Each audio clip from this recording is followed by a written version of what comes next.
Hey, what's up, everybody? It's Andre with AndreReese.Biz. I just figured I would jump on here and do a video real quick because I have a topic that's pretty timely and it's about to expire probably this weekend. So I'll just jump into it and say what it is right now. I'm going to talk about the really super gigantic, extra large, big bowl game that's about football.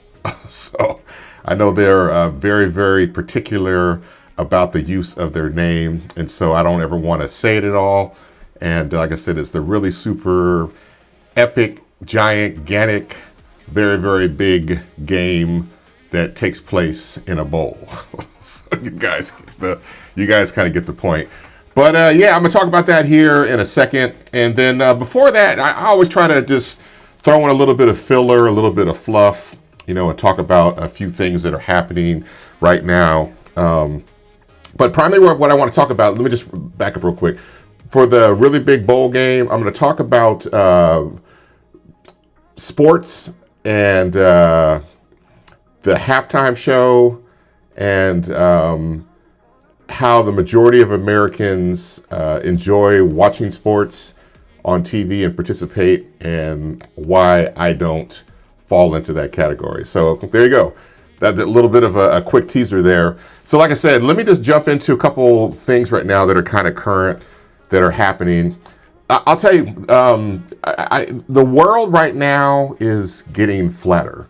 And so flatter and easier to be able to use. So back in the past, there used to be gatekeepers that would prevent,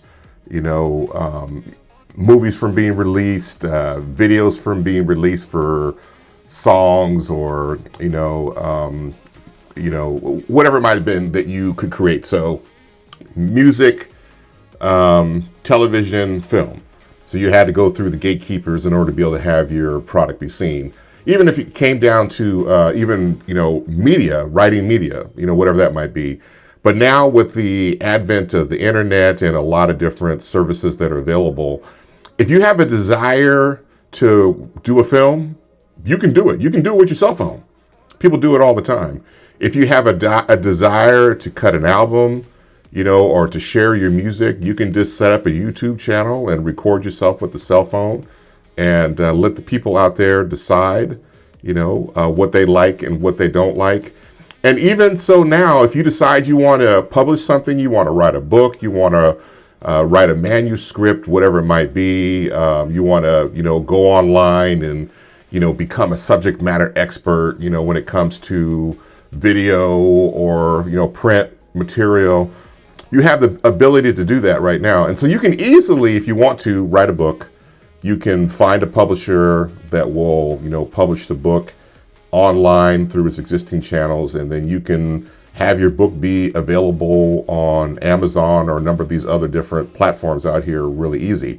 And I say all that to say that I've got a couple of my clients that have been clients for years, and each one of them has gone through their own set of unique circumstances, and they've written books, and they have both released them this year. And I have other clients that I've talked to also that are in the process of, writing books and releasing things publicly for folks to be able to do. But I'm just here today to encourage you guys. If you guys are thinking about writing a book, all you got to do is just grab your laptop and start writing. And there are enough services out here on earth where it's easy for you to be able to publish. And then the nice thing about it, before in the past, if you wanted to buy a book, they would do a significant run. So you'd have to buy a large lot of books, multiple thousands and thousands of books. Now with the technology that's set up, if you decide you want to start a t-shirt business, you can have the online distributing companies produce one shirt at a time. Basically take whatever your idea, your concept is, and put it on a blank, and then it'll go ahead and ship it out to your customers. You can do the same thing now with publishing. So you can create your book and choose all the formatting and how it's going to be delivered. And you can buy one book at a time and have the publisher, push it out. So I have one client that went through a tragedy. I think it's a little bit over a year ago. I've known him for quite some time. He wrote a book recently called Milo. It's called Motivate, Inspire, Love, and Overcome. And so the tragedy that happened with him is his son lost his life due to a violent crime that took place out where he is. And so he was younger, over 18, I believe at the time, but it was a violent, senseless crime that took place, and he lost his life. And I know any of us parents out here, I think one of the most tragic things that you could ever go through is losing a child, and so you always expect that you're going to outlive your children, but when they don't, it can be very, very painful. And when they're at the early stages of being of their life, where they have the whole world open to them and they lose their life tragically, that can be something that's very, very difficult. And so he wrote a book that's been written after his son, and then it talks about the tragedy that he has gone through. Like I said, Milo's the name of the book, and it's Motivate, Inspire, Love, and Overcome. And he's done a lot to try to deal with his grief and to overcome that and turn something that was very tragic into something that is inspirational, that can help other people. And so his name is Roberto Hernandez. You can find his book on Amazon. It's available now currently on Kindle, as well as you can purchase a copy of the book. But I encourage you guys, if you guys have gone through similar things, or if you know other folks that have gone through things, you can always buy the book and give it to them. And then it also has somewhat of a spiritual perspective kind of driven also throughout the book. And so it can definitely be very useful for people. But that's one example of what you can do now when you can come up with an idea, concept, write a book and release it, and have it available and be able to help other folks. So like I said, the world is flattening. And I have another client also too. He wrote a book, and it's called Black Girl Ugly, The Art of Approach and Engagement. Now, if you try to think through, I at one point I spent a lot of time trying to, because we have a tendency, us folks, to talk in code and kind of twist things. But that one was kind of a mind grasp for me, to try to, come up with different ideas of what the title Black Girl Ugly, The Art of Approach and Engagement meant. And so it wasn't until I actually saw the book on Amazon and the kind of synopsis of what the book is about, it makes sense. And so essentially, my man, he was involved in a long-term relationship and ended up getting divorced. And I'll tell you, there's a lot of us guys out here that are relationship bound from jump. And so we have a tendency to prefer to be in relationships. We like the stability of it. We like the building aspect of it. So we're not out here necessarily, running the streets, that type of stuff. My man, Walt Robinson, that wrote the book, he is a solid brother. And so when you go through a divorce and you try to get yourself back out there into these streets and shake everything off, he was running up against resistance, and to the point where he had to go through a process to kind of cleanse himself and cleanse his perspective, and be able to come back out and not feel like every time he tried to approach somebody, that he was going to be, turned down and pushed away.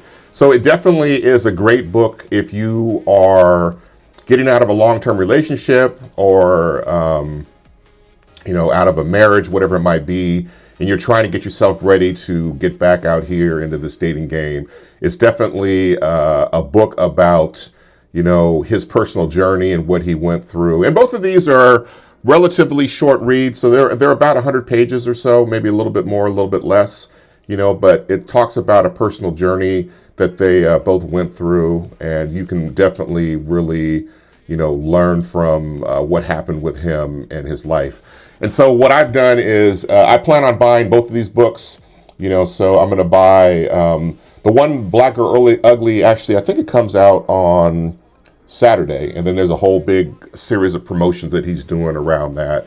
And I think the other book, Milo, which is Motivate, Inspire, Love, and Overcome, is already currently out and it's available. So you can buy them on Amazon, or you can do your pre-order. And then, of course, it's always nice to support.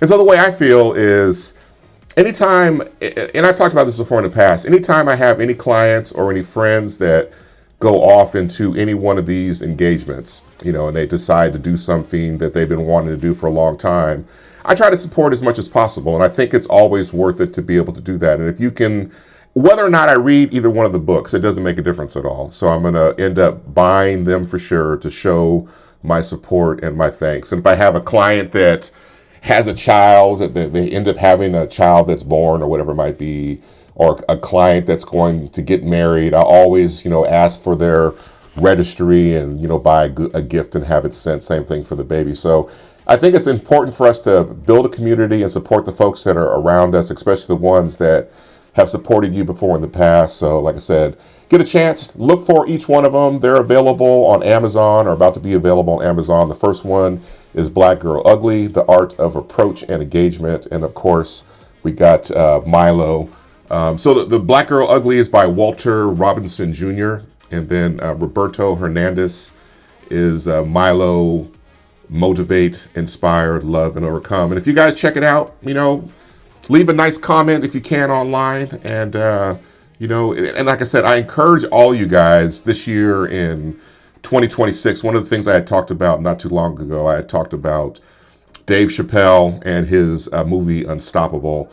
And so we need to take a stance of trying to be unstoppable this year. And none of us are getting any younger, and each day that goes by is one less day that we're going to be here on Earth. So if you've had dreams, goals, inspirations, aspirations, and you want to be able to help and share those things with other people, there's so many different mediums that you can use now to be able to get your story out there. And don't do it for the views, don't do it for the likes, don't do it for all that type of stuff. Do it because you're trying to help people out, and in the end, you'll be surprised at what you'll be able to accomplish just by putting your mind to doing something that in the past used to be extremely impossible, but nowadays, due to technology, things are definitely a lot easier to do. So that's enough about that there. And it's, I'll tell you guys, I am missing being out on my bike. So doing the cyclecast. We've got it's I think right now it's 34 degrees outside or so. We've got it's actually snowing right now. So we got light snow. I think we've had maybe 10 snow days this year. It's been incredible. So we were supposed to head out tonight. It's Friday. We always go out on a Friday. Saturday, Sunday is our date night. We actually have something really cool that's ticketed that we've paid for. And so the roads are wet because the snow is not sticking and it's not that large. So hopefully soon, according to what I saw in the weather app, it'll be done. It'll be over with. So, we'll be able to venture out in a little while and go take advantage of this incredible thing that we're going to do tonight. So I'll definitely do a video about it and fill you guys in. And I'll tell you, I talked at this time of year, it's like I am the most popular man on campus. I got a lot of clients that call. I talk to a lot of people on the phone, and I, of course, do the video that kind of summarizes what happened last year. I've got a lot of clients that follow me and stuff like that, friends. And I'll tell you, everybody wants to know what the Reeses are up to, what we're going to be doing next. And if you call in and we talk, I might give you, I might drop a secret or two. But I tell people all the time, I am the king of making the ordinary look extraordinary. And that's what I do. So even if we just went out to go get popcorn down the street, I'm going to turn it into a video that promotes me, my personality, my business, and I'm going to make it look like more than it actually is, but keep that in mind whenever you're watching my stuff. I am the self-professed king of making the ordinary look extraordinary. There's a few extraordinary things that we do during the year, but most of everything that I do is ordinary, and I say that because you guys can do it also as well. You don't have to, film it. You can just take off. Going to the movies is an extraordinary experience. If you do it right, going down to a new restaurant you've never eaten at before is also an extraordinary experience if you've, depending on how you package it. So that's kind of what I do there. So that's enough about talking about that. We're getting closer here to the final topic. I think the only other thing I want to talk about right now is Shaboozey. So Shaboozey, I think he just won a Grammy recently in the last week or so. I don't watch the Grammy. I really don't watch any of the award shows at all. I think the only one I watched, and I don't get mad at me if I'm wrong. I think it was the Oscars. I hadn't watched the Oscars or any music show in multiple decades, probably 20 years. I just don't watch them at all. It doesn't mean that much to me at all. And I think that year I decided to turn on the television and watch the Oscars. And then just before I got the TV on, maybe within like 5 minutes of me watching it, it was a whole Will Smith incident with Chris Rock. And when I saw that, I was like, oh man, did that just happen? And watching it a little bit longer, I was like, that wasn't fake at all either. And so that was enough for me. I don't need to go back and watch any of these shows in order to try to catch moments. But of course, if you're on TikTok, there's always going to be people that's going to download these shows and slice them up and make little sound bites out of them. So, of course, Shaboozey's all over the place. And I haven't actually watched his, I guess it's not that long. So I did watch his whole speech. And I think the one issue that a lot of folks had is that and I think the Grammys was kind of really pushing towards trying to uphold and uplift the immigrant community that's in the U.S. And I think one of the things that Shaboozey had mentioned was that immigrants have built the United States. And I think it rippled through the foundational Black Americans here in the United States because, and I think there's been a conscious effort over the decades to try to, erase our contribution to the United States. And then whenever these things are always said, the person always comes back out and apologizes. And I think that's what happened. I didn't even watch that at all. But a lot of folks right now within the community are going through a delineation movement. And I think what I'm going to do is, I think this year, I'm going to do a whole video just on my own delineation journey. And so if you guys aren't aware, I think if people that are close to me know, and, and I think, to be honest with you guys, I think my delineation journey started, it's almost been 10 years, and so it started back towards the end of Obama's presidency. I think he was out of office in 2017, probably around January 20th or so.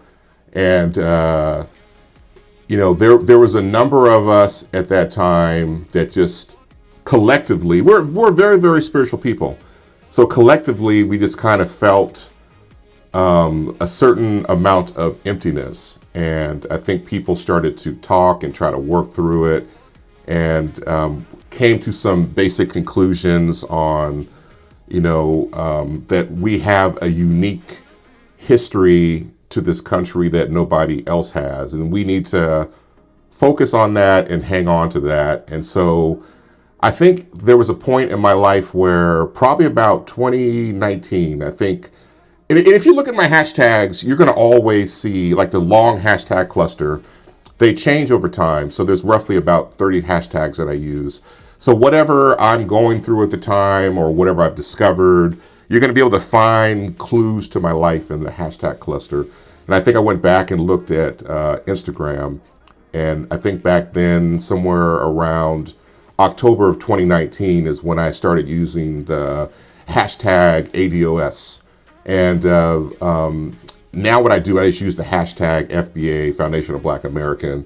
And so what I want to do is I want to talk to you guys about my journey. It's been 10 years, and I think a lot of people right now are kind of in an early delineation journey. And so all it basically is, there's extremes on everything.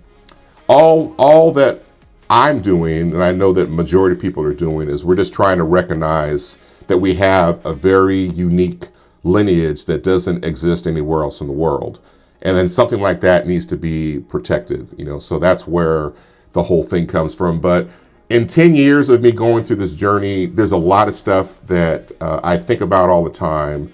There's a lot of stuff that's not being said. There's a lot of things that are not being discussed, and I want to kind of tie all that stuff together for you in a way that I don't think anybody else has discussed at all. And it's important and it's something that's critical, and it's in everything that I've done really in the last 6 years has all been part of my journey of self-discovery, and most intently the last 6 years, and that includes traveling to Africa, to the continent, also to traveling through Europe, traveling throughout the United States, moving out here to Richmond, Virginia, discovering my heritage and how long my people have been here in the United States, roughly 21 generations or so, roughly about 350 plus years or so. And it's all allowed me to come to the point where I am right now. And I think a lot of folks are starting to arrive at their journey. But like I said, this is just kind of a teaser. I'm going to do a whole video on my journey and what I've gone through. And I think a lot of it is not what you're going to expect.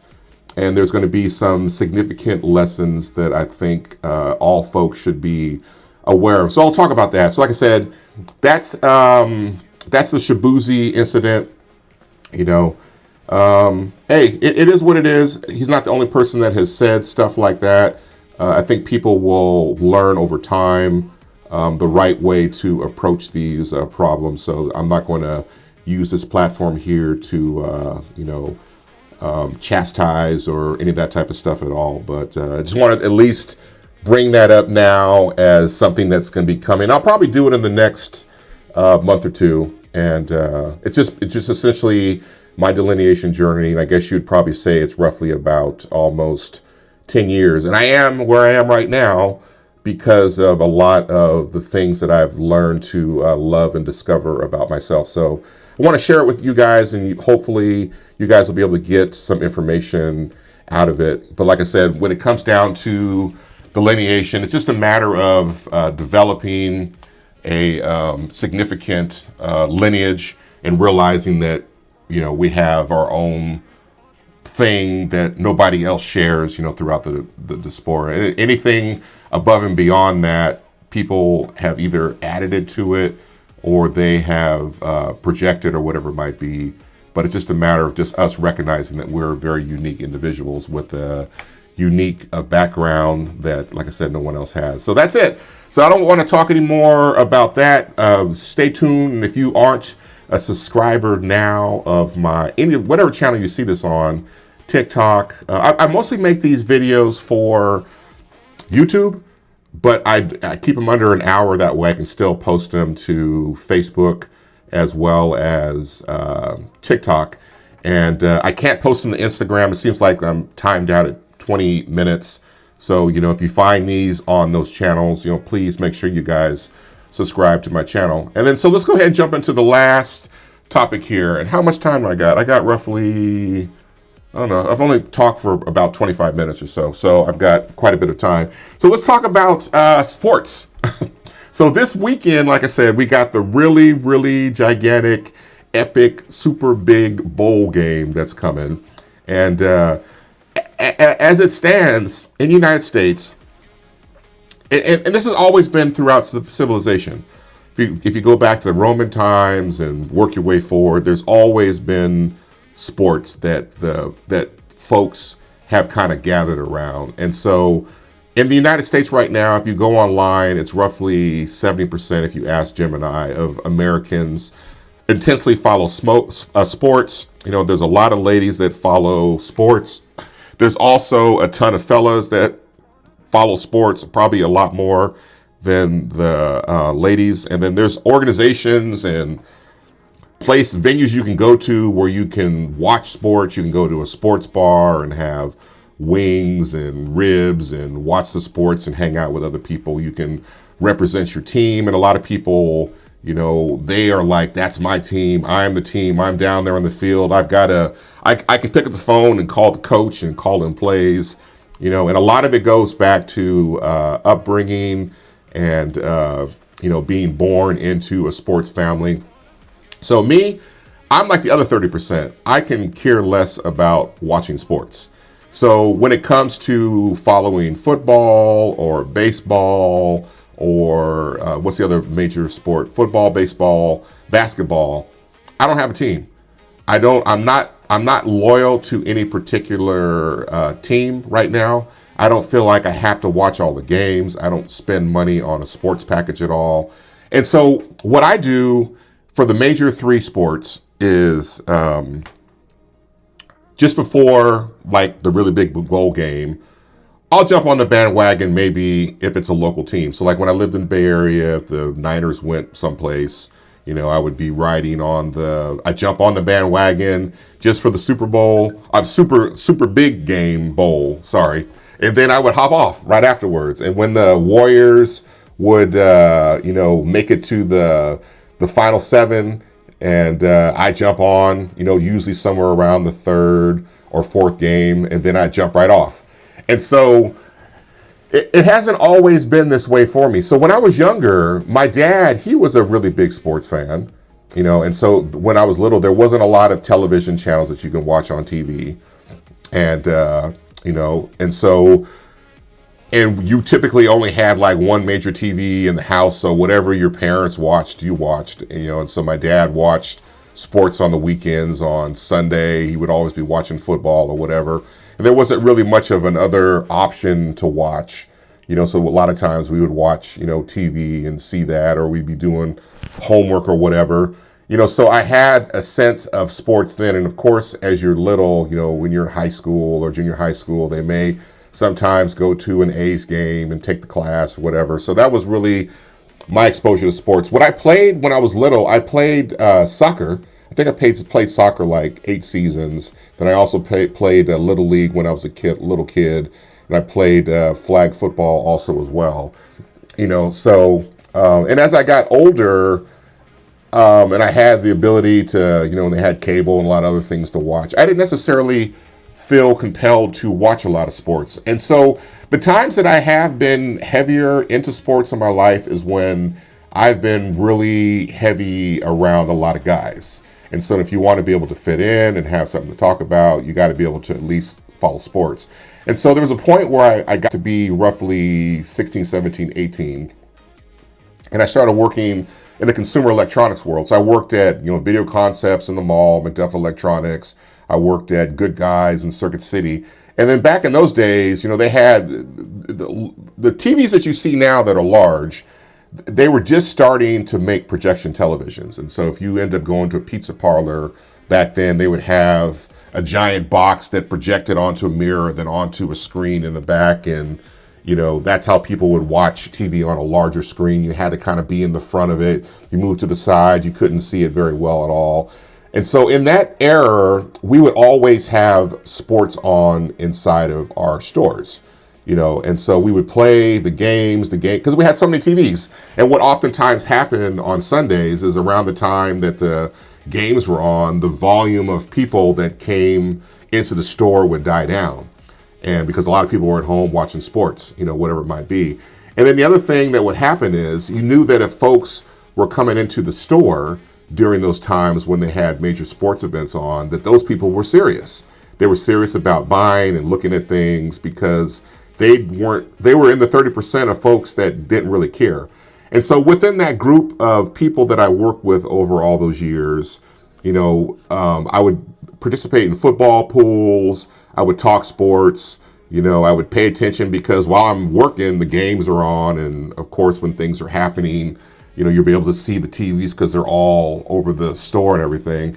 So I had much more of an interest in watching sports, And even when I was watching the sports, I would use that as an advantage, because some of the guys and girls that were super hardcore sports fans, they would get so caught up in the games that were playing on the TVs that they would miss the initial jumps when new customers would come in the store. And so, or something was happening at that moment on the screen and they didn't want to walk away. And so I had nothing that was really tied to it at all, because it was keeping me locked into the screen. So I just go ahead and jump and hit those customers. And so I oftentimes had really, really good days when the big sporting events were on television and things leading up to the playoffs. So that's kind of how that all worked out for me. And so, like I said, here I am now. We're looking at 57 years later, and I am not much of a sports fan. And so, when I lived in the Bay Area, I was a Raiders fan. They left, came back and forth a few times. I was a Niner fan also as well. I was always an A's fan. I was also a Giants fan also as well. There was a point where I liked Dallas. I had liked Pittsburgh Steelers. So there was a number of different teams that I had liked over my career when I was a little kid. So now I don't really have any affinity. And so I think the most recent time that I started to really pay attention to sports, I have a cousin that's distantly related. That was ending up being a top recruit. And so when I saw all that happening, I actually started to pay attention to how the whole thing went from the high school journey into college. And then once you're in college, going off to the pros and the draft and all that as well. And so it was a very fascinating thing for me to dial in and tone in to be able to watch this. And so I didn't necessarily watch the games. I would watch highlights and stuff like that. There's plenty of stuff that's on YouTube. But I started to get a little bit deeper appreciation of the journey from the time that you end up, playing high school ball and going through, choosing recruiting. And then how do you position yourself if that's what the goal is, to eventually get into the NFL and survive the draft and land on the team, then ultimately become productive. And so that was a very interesting journey to watch, and I was able to get a lot of knowledge about how the whole thing works just by simply following the distant cousin that was kind of going through the process. And a lot of these things I didn't have an understanding of before, but I do understand those kind of things now. And so that's probably the most recent journey in sports. And so now I'm out here on the East Coast. And so what's my team? And I think in the Super Bowl this year, I'm going to vote for the Eastern team. I think it's Seattle and the Broncos, that are playing. I'm not sure. Don't quote me. The game is in 2 days. I'll take a look, but it's either New England or the Broncos. It's usually one of them. So whoever's out here, I'll root for them. And I'll tell you, the last time the Niners actually went off to the Super Bowl, and then they were playing Kansas City, I was rooting for the Niners, but I knew deep down inside, that Kansas City was going to win the game. So I went online and actually put money on Kansas City to win. And I think it was the first time I bet online, and I won that pay line by doing that. And so, like I said,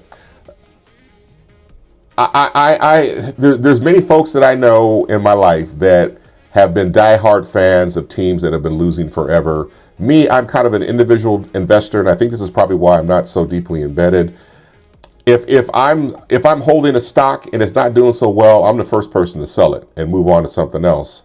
And I'm not going to ride it down to the ground and let the stock go to zero and go bankrupt and lose all my money. And so that's kind of the way I kind of approach this thing. So I was hopeful that the Niners would win, but I knew they weren't based upon the record of the quarterbacks and how many times they've been to the Super Bowl. That actually does play something. So I went ahead and made a bet. And I think a number of people couldn't understand why I was rooting for the Niners, but I bet against them for the other team to win, because it just seemed logical to me to be able to, leave emotion out of it and use what was logical to make money. And that's what I actually did.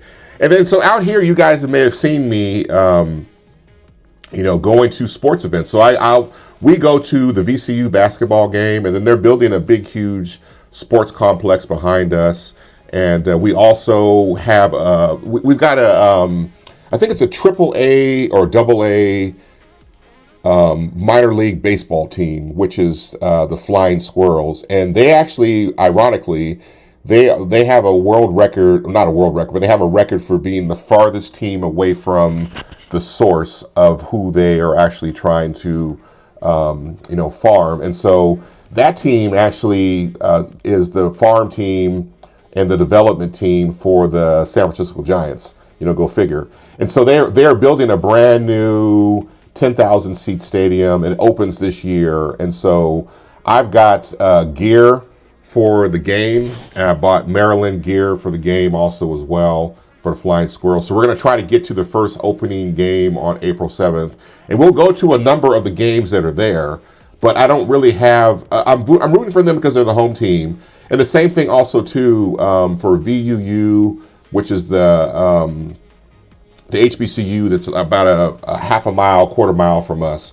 We went to their homecoming last year. I went ahead and bought shirts for us to be able to rep the home team. Same thing there. And we've gone to 2 VCU games, Virginia Commonwealth University, and rooted for the Rams that have played basketball. And so they've done a fantastic job.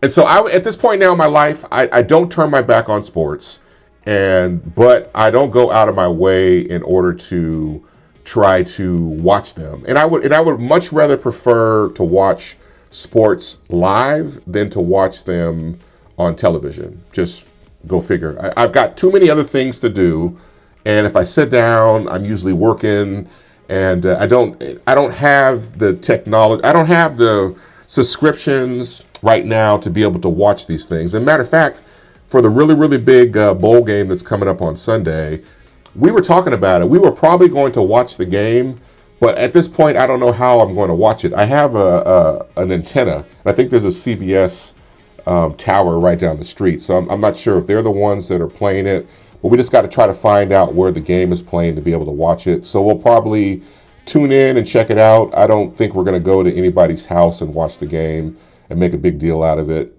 but and be honest with you guys, if I don't watch this game, this really, really big bowl game, I'm cool. It's not going to, I got so many other things that I have to take care of and so many other things that I can do. But I know this is when America all collectively sits down together, and this is like one of the most heavily watched games. And so because of that, I think I'm going to figure out a way to be able to watch the game, and so that is what it is. But, like I said, I'm gonna root for the East Coast team, more so the West Coast, even though that's where I'm from. I'm gonna keep it real out here. But in the end, it is what it is. And so if you guys are super big sports fans, no diss, I'm not dogging you guys out, but I'm just trying to talk to you guys about my journey when it comes to sports. And I sometimes notice that some of the folks that are the heaviest and deepest into sports, they get so consumed by it that they don't have a chance to progress in other areas of their life. And so I've kind of always just looked at things kind of on a high level there. And even when you start dealing with folks that are better off, that have accomplished things, you're not going to find a lot of deep sports fans. From what I've noticed, people will watch things at a cursory level and be able to comment and talk about them, but they're not spending all their weekends, sitting in front of the television set watching the game. So that's kind of what I want to talk about there. And that kind of leads to one last topic here. And I think one of the reasons why folks have always been so heavy on watching the really, really big bowl game is because it's whoever is going to be in the halftime show. And so this year there is like a gigantic controversy around the halftime show. And I think that, I tell this all the time to people, once upon a time, there were small independent bookstores. And then so these large neighborhood bookstores oftentimes went out of business because, one of the large bookstores would come to the neighborhood and open up. I'm not going to say who they are. You guys know who they are. And so that killed off a lot of the small bookstores. And so you would think these giant, huge, humongous bookstores would rule the roost. But then came Amazon that sold books, everything, and for a lot less. And so a lot of those people all went out of business. And so what ends up happening is that there's always a cycle in business where something starts and you can't rely upon it to always be there. There's always going to be some variation of what's going to happen in the future. And this is no different. And so the Super Bowl halftime show now is a big deal. Last year, it was Kendrick Lamar that was there performing. People talked about that for 6 months afterwards. It was so huge. There was folks that were on TikTok that were doing breakdowns. They were doing analysis. They were going through all the details of the hidden meanings of all the stuff that he was doing, and it was very interesting to watch that. And so his streaming sales went up and money went into his pocket. But of course, everybody knows now that anybody that's lucky enough to be chosen to be in the halftime show, they don't get paid. And so the NFL doesn't pay them at all, but because of the notoriety they're going to get from having the largest audience in the United States at that moment, that folks will ultimately be enriched because of that experience. So they only do it once a year, and it's a coveted spot. And so a lot of folks don't realize that back in before all this Super Bowl halftime hype happened, if you go back to like the 80s or even the early 90s, let's say like 1991, if you watch the Super Bowl halftime show, it was really just a variety show. It was nothing special. I think at one point they had New Kids on the Block that performed. But a lot of times they had marching bands from high schools or from colleges. They would have like a production that you would find in like Disney or something like that. Something very simple and muted. And folks, kind of use that time to get up and go to the bathroom and, wander around and make a phone call or whatever, go to the store, get some more snacks or something. It wasn't a coveted experience like it is right now. But then one year, what happened in 1992, I don't know if you guys remember this or not, Living Color came out and they promoted this. Living Color was like the hottest. It was Keenan and Wayans and all them. It was one of the hottest shows that were on television at the time.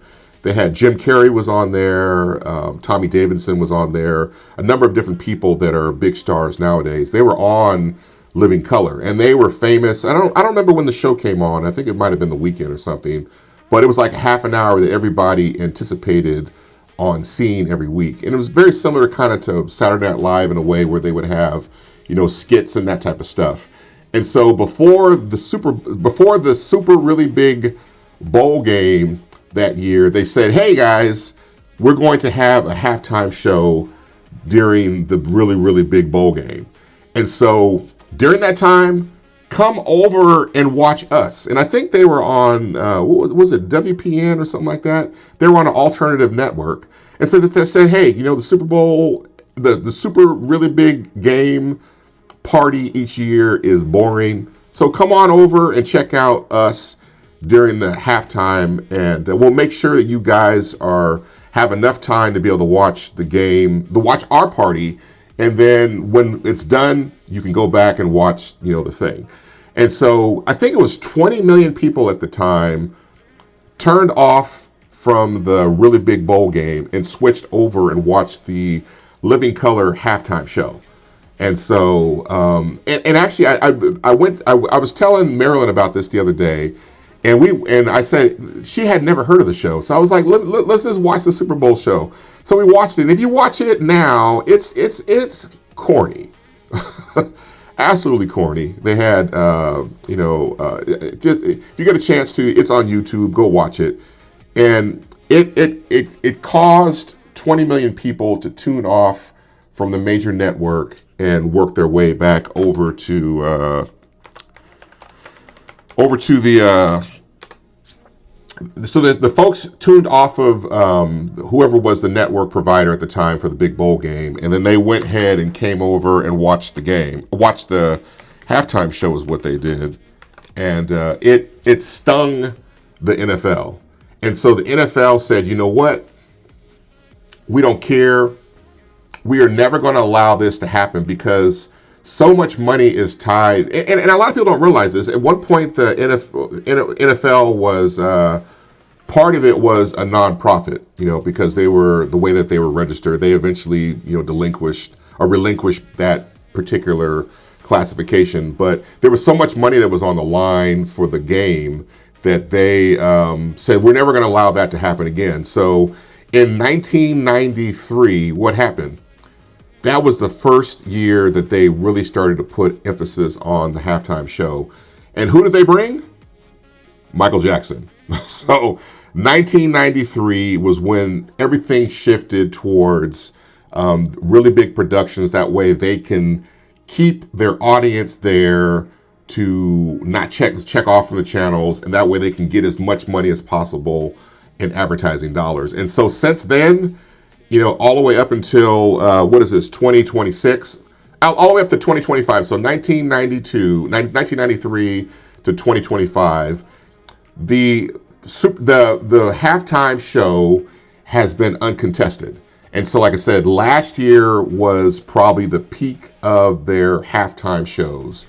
And so this year, the NFL has chosen a new person that I don't think they've ever performed in one of these games before, but they've chosen Bad Bunny. And so to be honest with you guys, I don't, not knowingly, I don't think I've ever listened to any of his music before in the past. Marilyn is very familiar with him. She could sing all of his songs in Spanish, all good, but I've never really gone out of my way to listen to him. And so once he was announced, and I'll tell you, to be honest with you, even Kendrick Lamar, before he came on the Super Bowl, I wasn't necessarily interested. So I'm not necessarily, so what I'm trying to say is the more popular stuff now, I'm not really grounded in that music, so don't take that the wrong way. So like I said, I'm not familiar with his music. I didn't take any time to go out and research him.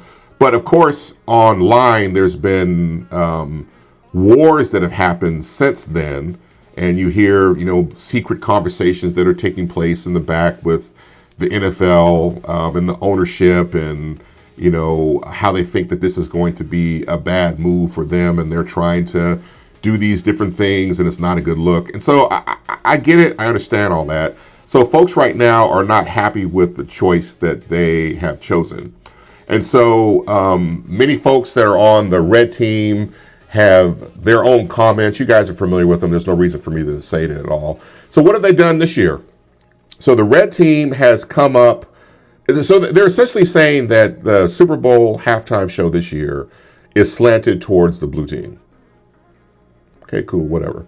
And so what the red team has done, they've said, all right, we're going to use a playbook from the past. We're going to go back and do the same thing.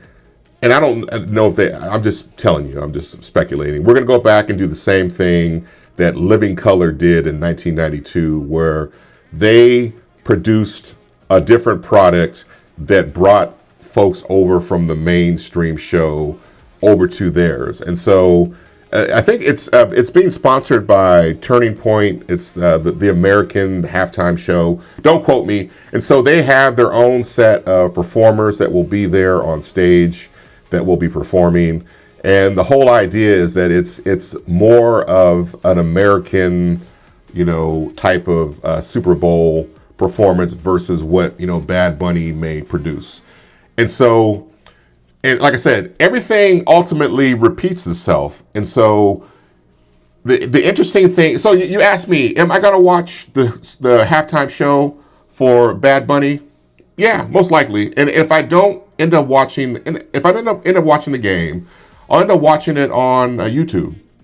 So, just out of curiosity. But I think Marilyn wants to see the halftime show live and all that. So we'll probably end up finding a way to watch it. Cool. And so am I going to switch over and protest and watch the Turning Point halftime American show? No, not at all. But am I going to watch it? Yeah, I will. And so I'll do the same thing. I'll tune in on YouTube and check it out to see what the hype is about. And so I say all this to say, you have to, and this is kind of like the life lesson. You can't get comfortable in what you've done, because at some point somebody may come along and steal your customers or steal your audience, that you're going to have to scramble to try to get them back. And so it's obvious right now that there is a significant divide in America. And how many millions of folks will actually tune into the American halftime show?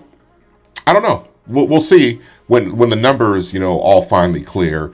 But I'll tell you what, my prediction is, now that they have decided to do this, Turning Point USA, next year and the following years, there will be other alternate big super football halftime shows that you'll be able to turn into. And this won't just be one instance of it. And so whoever's popular at the time. It can be a person that's streams, somebody that's live on TikTok. It can be a number of different people, but they will advertise to their people in the future that they will be hosting their own individual show.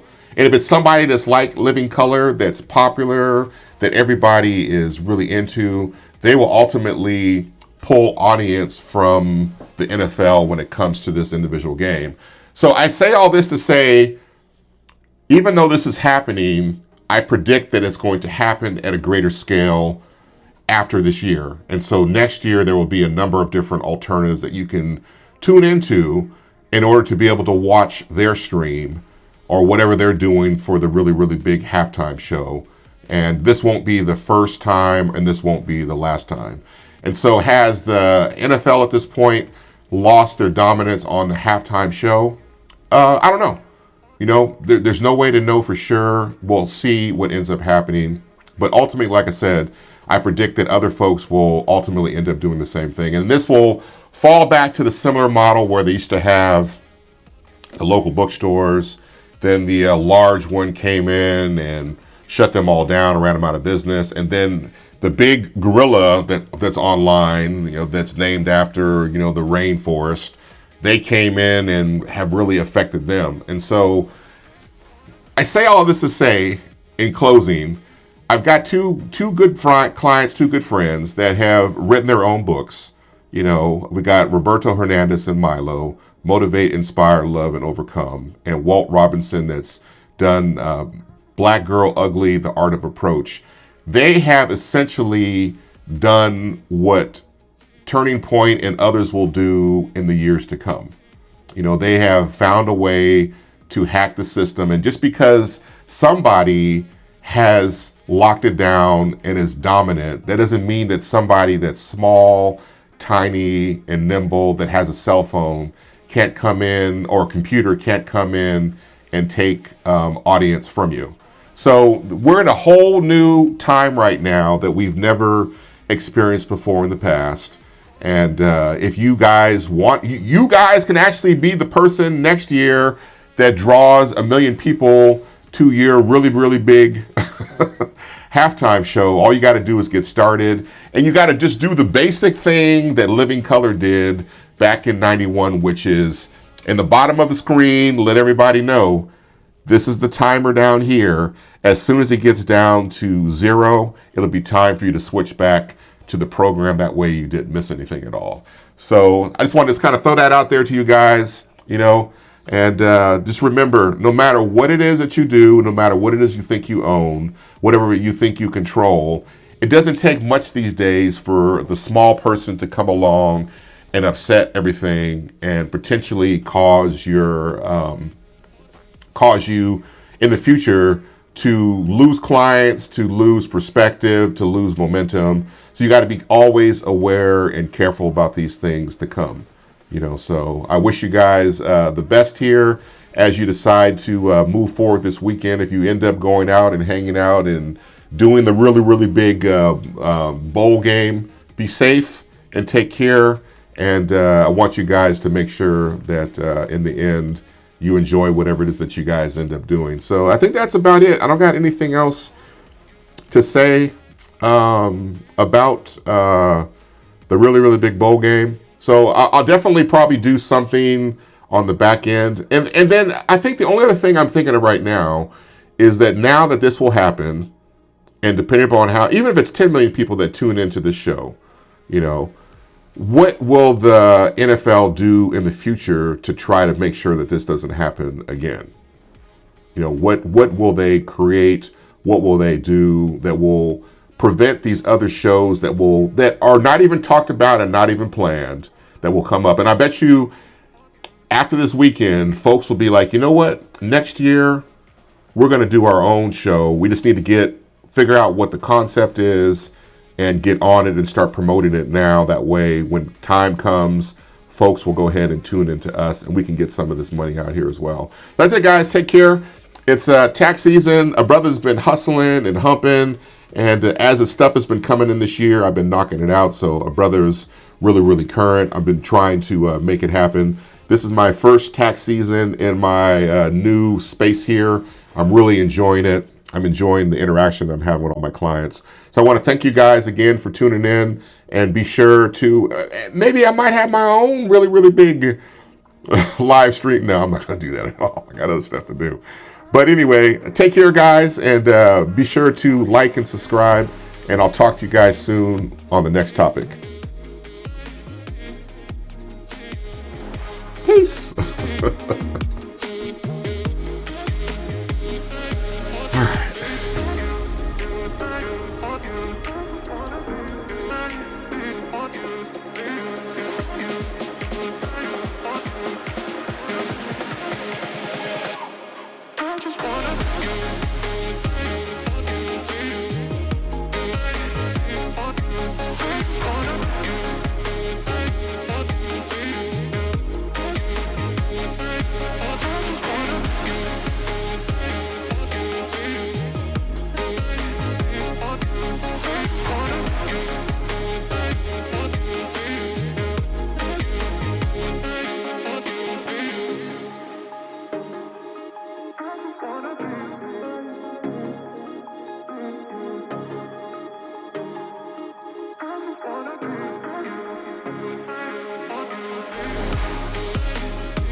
In my life. Oh, shit. Okay. My brother fell. This is black ice. Okay. All right, I'm okay. All systems check. All right, I'm good. So let me just penguin it.